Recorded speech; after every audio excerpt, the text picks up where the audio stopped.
So for this, I appreciate y'all being here. I have a speech to for my class, and I decided to do it on Black history. Not just Black history, but something that meant more to me, that could really be my heart behind. So it deals with somebody who I didn't realize had so much influence over me, Maryland culture, and basketball. This person is often referred to as the father of Black basketball. It's not Steph Curry, it's not LeBron James, it's not Michael Jordan. Wilt Chamberlain. Wilt Chamberlain. It's not Wilt Chamberlain, it's not Kareem, it is not even Tim Duncan. It is Edwin Bancroft Henderson. Okay. I don't know him, but okay. So quick story about me. So I'm from Maryland, Greenville, Maryland, PG County. And growing up in the early 2000s, like basketball is a way of life, still is. But for some reason, it was too intense. Not too intense for me, but just I knew it as a young man that it was very intense. Each game being chippy, people having different beefs with different people. Friday nights, people wouldn't go out on the streets. They actually went down to the rec to play basketball until about 11 o'clock at night. And I didn't know, even the young people there didn't know why it was so intense. And it wasn't until 2020 when I was deployed, I saw a documentary by Kevin Durant called In the Water that he first mentioned the name Edwin Bancroft Henderson. And with that,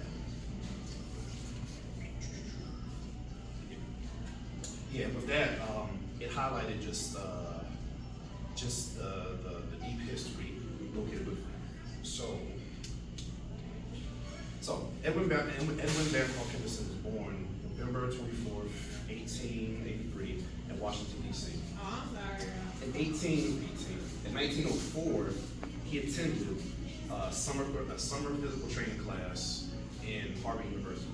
Side note, basketball was invented in 1891 by James Naismith in Springfield, Massachusetts. Harvard University is located in Massachusetts, so literally Edwin, almost off like Jesus and the 12 disciples, went up to Harvard and learned the game from the creator itself. Learned the game from the creator itself, brought and taught the game back to Maryland, to DC. And when he brought the game back, he was dubbed the father of Black basketball. While up in Harvard, he's also the first Black man to receive his National Honor Fellowship in the American Association for Health, Physical Education, and Recreation.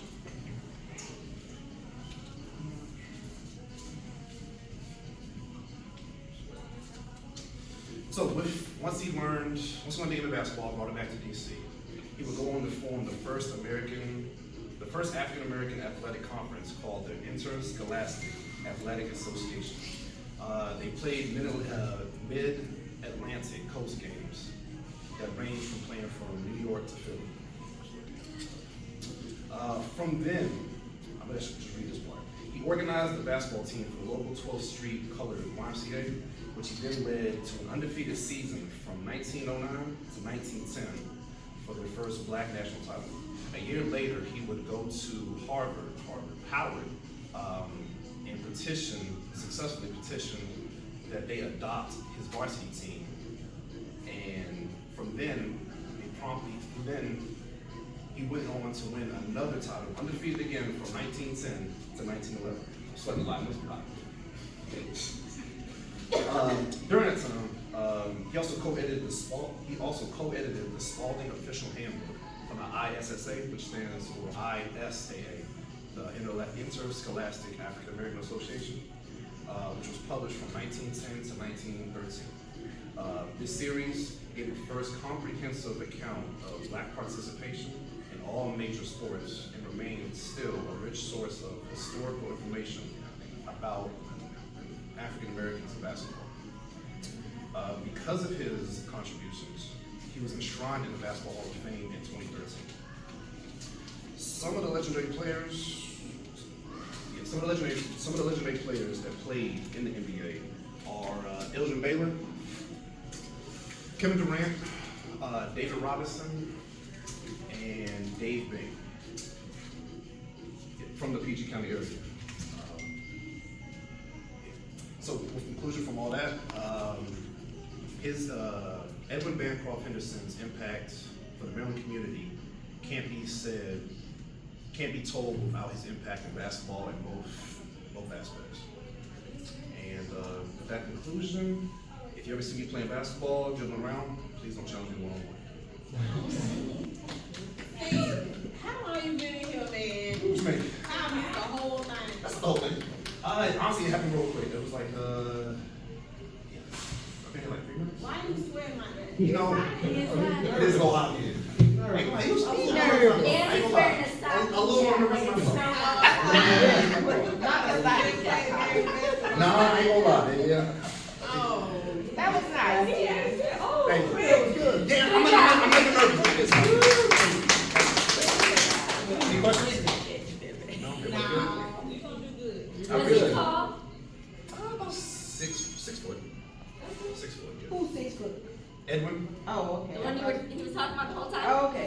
I thought you said you was 6 foot. I said no. What position did he play? Edwin, he played center, actually. Yeah. Yeah, he played center. He was pretty good. I mean, that was at the first position. center. It was probably the tallest one at the Wait a time. minute, yeah. I guess going forward, He was yeah. the only one. I appreciate you all for being here. Yes.